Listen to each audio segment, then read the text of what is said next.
आज हम पहले अध्याय के कुछ महत्वपूर्ण प्रश्नों की चर्चा करेंगे। ये वो प्रश्न है जो परीक्षा की दृष्टि से बहुत महत्वपूर्ण है, विशेषकर एमपी स्टेट बोर्ड के लिए। तो हमारा जो पहला लेसन है, ईंट, मनके और अस्थियां। तो पहला महत्वपूर्ण प्रश्न जो हमें तैयार करना है वो है कि हड़प्पा सभ्यता में मनके बनाने के लिए प्रयुक्त पदार्थों की सूची बनाना है और कोई भी एक प्रकार का मनका बनाने की प्रक्रिया का वर्णन करना है। तो देखिए, मनके जो है, मनके से तात्पर्य इस तरह के मोती जिनका प्रयोग आभूषण के रूप में किया जाता था, जो अंदर से खोखले होते थे। ये मनके हड़प्पा सभ्यता की एक विशिष्ट पहचान है। तो मनके बनाने के लिए अनेक प्रकार के पदार्थ प्रयोग में लाए जाते थे, जैसे जैस्पर, कार्जेलियन, स्फटिक, क्वार्ट्ज और सेलखड़ी जैसे पत्थर, तांबा, कांसे, सोने जैसी धातुओं तथा फियांस या पक्की मिट्टी आदि। कुछ मनके दो या दो से अधिक पदार्थों को मिलाकर भी बनाए जाते थे। कुछ मनकों पर सोने का टॉप होता था। कुछ ज्यामितीय आकारों के भिन्न भिन्न रूप देकर उन मनकों को तैयार किया जाता था। मनकों पर अलग अलग तरह की कृतियाँ और रंगों का इस्तेमाल भी होता था ताकि वो खूबसूरत नजर आए। तकनीकी दृष्टि से देखें तो मनकों पर अलग अलग तरीकों से कार्य किया जाता था।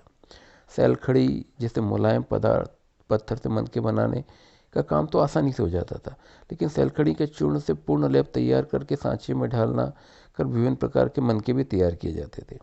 कठोर या ठोस पत्थरों से मनके बनाने की प्रक्रिया जटिल थी। ऐसे पत्थरों से मात्र ज्यामितीय आकारों के मनके ही बनाए जाते थे। कुछ पुरातत्वविदों के अनुसार अकीक का लाल रंग एक जटिल प्रक्रिया द्वारा, अर्थात पीले रंग के कच्चे माल और उत्पादन के विभिन्न चरणों में मनकों को आग में पकाकर प्राप्त किए जाते थे। सर्वप्रथम बड़े पत्थर को छोटे छोटे टुकड़ों में तोड़ा जाता था, फिर बारीकी से उनके शल्क, इस तरह से छिलके निकाले जाते थे और फिर मनके बनाए जाते थे। मनकों को अंतिम रूप देने के लिए घिसाई और फिर पॉलिश कर उसमें छेद किए जाते थे। तो ये एक बड़ी जटिल प्रक्रिया थी और जो हड़प्पा सभ्यता के तकनीकी विकास को दर्शाती है। ठीक है।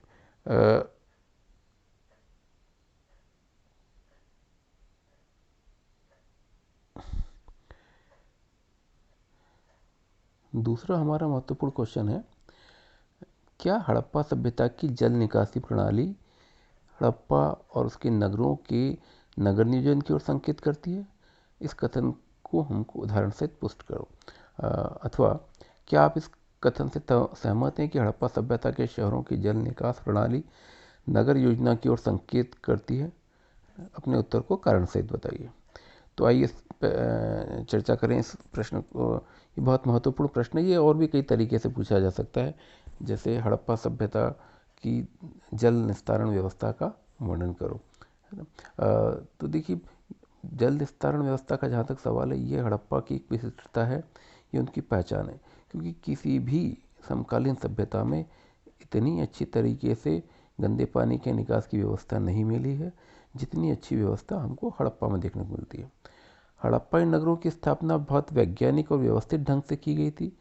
इस कथन से हम पूर्ण रूप से सहमत हैं, क्योंकि किसी भी नगर जब तक उसकी योजनाबद्ध तरीके से निर्माण नहीं होगा, इस तरह की व्यवस्था प्राप्त कर पाना संभव नहीं है। कि हड़प्पा के नगरों में जल निकास प्रणाली की नगर योजना अनुसार थे। कुछ दिए नीचे जो तथ्य हम बात कर रहे हैं, ये बताएंगे कि हम कैसे अपने कथन का समर्थन कर सकते हैं। प्रत्येक घर में, आप देखिए, प्रत्येक घर में पक्की ईंटों से बनी छोटी नालियाँ होती थी, जो स्नानाघरों और शौचालयों से जुड़ी होती थीं। इनके द्वारा घर का गंदा पानी पास की गली में बनी हुई मध्य आकार की निकास नालियों तक पहुंच जाता था। और मध्यम आकार की जो नालियाँ होती थी, वो बड़ी सड़कों के साथ साथ बने हुए नालों में जाकर मिलती थी, है ना। सामान्यतः ये नालियाँ लगभग 9 इंच चौड़ी होती थी और 1 फुट तक गहरी होती थी, परंतु कुछ उनसे भी दुगनी बड़ी होती थी। और ये सारी नालियाँ जिस नाले से मिलती थी, वो शहर के बाहर गंदे पानी का निकास करता था। नालियाँ, सबसे खास बात, पकी हुई ईंटों की बनी होती थी और पूरी तरह कवर्ड, ढकी होती थी। उनमें थोड़ी थोड़ी दूरी पर हटाने वाले पत्थर लगे होते थे, ताकि ज़रूरत अनुसार उन्हें हटाकर नाली की सफाई किया जा सके।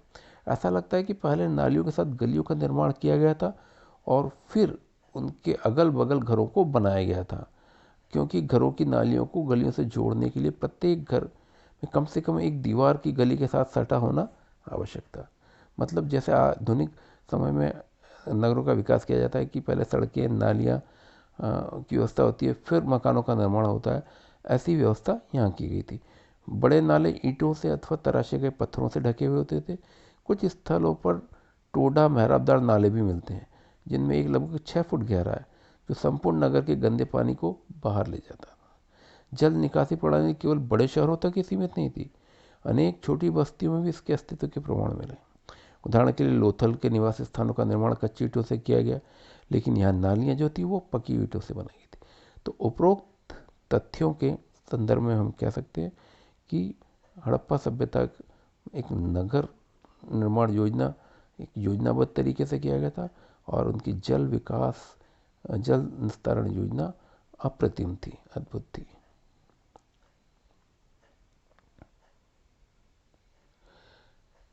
अब तीसरा महत्वपूर्ण प्रश्न जिस पर हम चर्चा करेंगे वो है, हड़प्पाई लोगों की कृषि प्रौद्योगिकी का वर्णन कीजिए या कृषि प्रौद्योगिकी की विशेषताएं बतलाइए।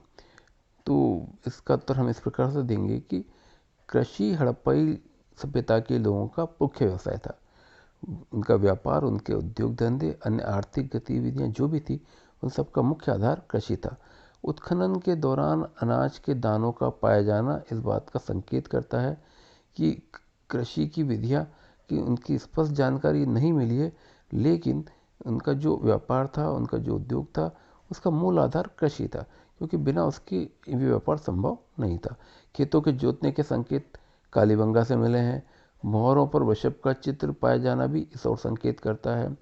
और वृषभ का जो महत्व हमें सभ्यता में नजर आता है, वो उसके इसी भूमिका को की ओर संकेत करता है। इस आधार पर पुरातत्वविद अनुमान लगाते हैं कि खेत जोतने के लिए बैलों का प्रयोग होता था। कई स्थलों पर मिट्टी के बने हुए हल भी मिले हैं। ऐसे भी प्रमाण मिले हैं जिनसे पता चलता है कि 2 फसलें एक साथ भी उगाई जाती थी। मुख्य कृषि उपकरण कुदाल थी, तथा फसल काटने के लिए लकड़ी के हत्थों पर पत्थर या धातु के फलक लगाए जाते थे। अधिकांश हड़प्पा क्षेत्रों में सिंचाई के साधनों को विकसित किया गया था, क्योंकि क्षेत्र अर्ध शुष्क प्रकृति का था। सिंचाई के मुख्य साधन नहर और कुएं थे। अफगानिस्तान में नहरों के अवशेष मिले हैं, प्राय सभी जगह कुएं मिले हैं, और धौलावीरा में तो जलाशय भी मिला है। संभवतः सिंचाई हेतु इनमें जल संचय किया जाता था। तो सिंचाई की उन्नत व्यवस्था, कुओं की श्रृंखला का मिलना और छोटे छोटे बांधों के अवशेष ये बताते हैं कि हड़प्पाई लोगों की कृषि प्रौद्योगिकी विकसित थी, और वे बड़े पैमाने पर कृषि का उत्पादन किया करते थे। हमारा अगला महत्वपूर्ण प्रश्न है कि पुरातत्वविद किस प्रकार अतीत का पुनर्निर्माण करते हैं। इसके संदर्भ में हम उत्तर देंगे कि कई बार अप्रत्यक्ष साक्ष्यों का भी सहारा पुरातत्वविदों को लेना पड़ता है, और वे प्रत्यक्ष अप्रत्यक्ष साक्ष्य में समानता ढूंढते हैं। अर्थात जो चीज़ें सामने स्पष्ट रूप से जिनके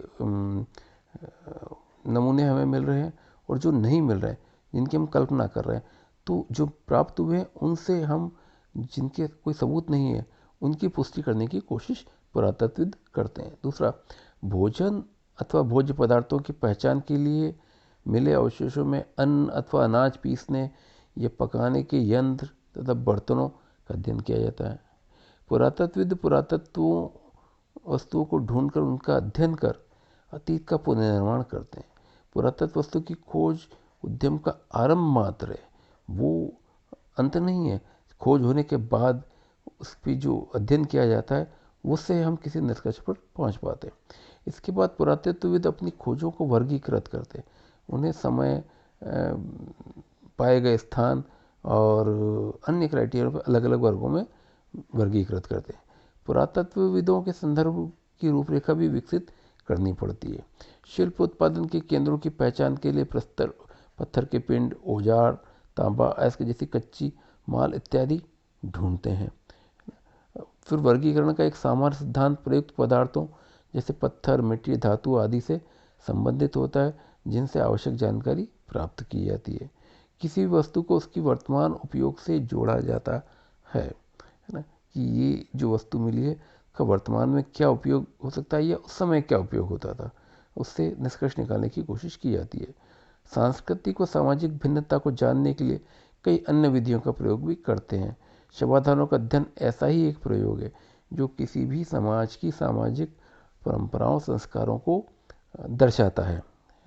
इसके साथ साथ पुरातत्व विधि किसी पुरातत्व वस्तु की उपयोगिता को समझने का प्रयास उसके खनन स्थल से भी करते हैं, अर्थात वह चीज़ कहाँ पाई गई है। उदाहरण के लिए यदि मेसोपोटामिया या सुमेर में कोई हड़प्पा सभ्यता का सिक्का पाया जाता है तो ये बताता है कि ये सिक्का या मोहर वहाँ कैसे पहुँची। इसका तात्पर्य यह है कि उन दोनों इलाकों में आपस में कोई व्यापारिक या अन्य प्रकार का संबंध रहा था, तभी ये मोहर वहाँ तक पहुँची। तो इस प्रकार पुरातत्वविद उपरोक्त तरीके से कुछ निष्कर्ष निकालने का और इतिहास का पुनर्निर्माण करते हैं।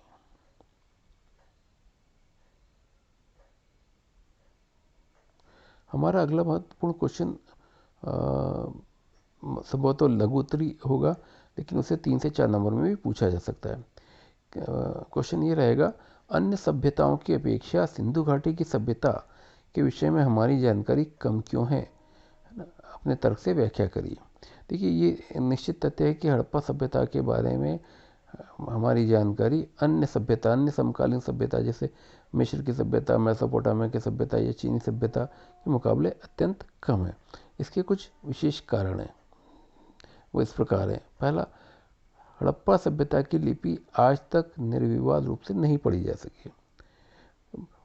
यद्यपि ये स्पष्ट है कि हड़प्पा के लोग लिखने से परिचित थे और उन्होंने काफ़ी कुछ लिखा है जो हमें मोहरों पर, बर्तनों पर, अन्य जगहों पर लिखा हुआ प्राप्त किया गया है, लेकिन अभी तक उसका अनडाउटेड रूप से पढ़ने में हम सफल नहीं हो पाए। इसलिए हड़प्पा सभ्यता के बारे में जानकारी कम प्राप्त होती है। दूसरी महत्वपूर्ण कारण है, केवल पुरातात्विक अवशेषों का अध्ययन करते हुए अनुमान के आधार पर सिंधु घाटी सभ्यता के विषय में उसका समय, विकास आदि का ज्ञान हम प्राप्त कर पाए, जबकि अन्य सभ्यताओं के संबंध में जानकारी का मुख्य आधार उनकी लिपि का पढ़ा जाना है।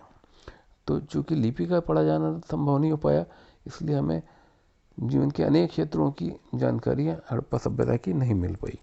तीसरा महत्वपूर्ण कारण है कि हड़प्पा सभ्यता के बारे में बहुत ज़्यादा काम नहीं हो पाया है, क्योंकि हड़प्पा सभ्यता के संबंधित जो क्षेत्र हैं, काफ़ी कुछ से संबंधित जो से क्षेत्र हैं वो पाकिस्तान में रह गए, कुछ भारत में रह गए, और आज़ादी के बाद दोनों देशों के बीच जो सांस्कृतिक, सामाजिक, राजनीतिक दूरियां बनी, उसके से ये काम भी प्रभावित हुआ। दोनों देशों के पुरातत्वविदों में, सरकारों में, इतिहासकारों में जो समन्वय का अभाव रहा है, उसका खामियाजा हड़प्पा सभ्यता के बारे में कम जानकारी के रूप में भी नज़र आया है। अब अंतिम महत्वपूर्ण प्रश्न जो हम इस अध्याय से करने जा रहे हैं वो है कि आप कैसे ये कह सकते हैं कि हड़प्पा संस्कृति एक नगरीय सभ्यता थी, या हड़प्पा सभ्यता एक नगरीय सभ्यता थी, कथन की पुष्टि कीजिए।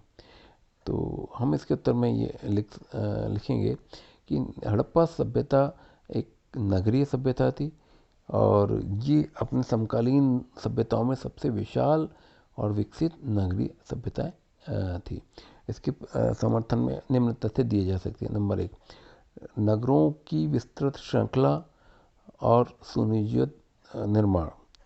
हड़प्पा सभ्यता में ढेर सारे नगर प्राप्त हुए हैं जो एक विशाल इलाके में फैले हुए थे, और दूसरी चीज़, ये सारे नगर बड़े योजनाबद्ध तरीके से बनाए गए। तीसरा, इसके समर्थन में ये कहते थे कि सारे नगर घनी आबादी वाले थे, जो ये सिद्ध करते हैं कि इस सभ्यता में नगर ही सभ्यता और संस्कृति का केंद्र था। चौथे पॉइंट में लिखते हैं कि ये जो नगर यहाँ पाए गए उनमें सभी में सड़कों की बहुत ही उम्दा व्यवस्था थी, जल निकासी की बहुत ही वैज्ञानिक और बहुत ही प्रभावशाली व्यवस्था थी। ये सब जो नगर थे ये राजतंत्र, शासन तंत्र का केंद्र थे। इससे ये स्पष्ट है कि ये नगर ही सभ्यता और संस्कृति का शासन का केंद्र थे। साथ ही साथ हम पाते हैं कि इस सभ्यता का एक बहुत महत्वपूर्ण आधार व्यापार था। व्यापार काफ़ी विकसित था और वो दुनिया के दूर दूर के इलाकों से होता था। तो व्यापार का विकसित होना इस बात का सबूत है कि ये सभ्यता एक नगरीय सभ्यता थी। इसके अतिरिक्त हड़प्पा सभ्यता के लोगों का हम नागरिक जीवन जो देखते हैं, उनका जो सामाजिक जीवन जो देखते हैं, वहाँ मनोरंजन के साधनों का विकास, कलाओं का विकास, खिलौने आदि का बड़ी संख्या में मिलना इस बात का प्रमाण है कि ये सभ्यता एक नगरीय सभ्यता थी। ग्रामीण सभ्यताओं में इस प्रकार के मनोरंजन के साधन और का सामान्यतः अभाव रहता है, लेकिन हड़प्पा की सभ्यता में नागरिक जीवन जिस प्रकार से विकसित था वो इस बात का प्रत्यक्ष प्रमाण है कि ये सभ्यता एक नगरीय सभ्यता थी। हड़प्पा संस्कृति के पतन के बाद नगर नियोजन लगभग खत्म सा हो गया और उसके बाद जो हमें सभ्यता देखने मिलती है वो मुख्यतः ग्रामीण सभ्यता है। धन्यवाद। तो इस प्रकार हमने इस चैप्टर के प्रमुख प्रश्नों का चर्चा की, उन्हें समझने का प्रयास किया। इन प्रश्नों को आपको अनिवार्यतः करना है। ये प्रश्न सभी महत्वपूर्ण हैं और 12वीं चाहे वो CBSE हो, स्टेट हो या इस विषय पर संबंधित कोई भी अन्य परीक्षा हो, उनमें ये प्रश्न हमेशा महत्वपूर्ण रहेंगे। धन्यवाद, शुभकामनाएं।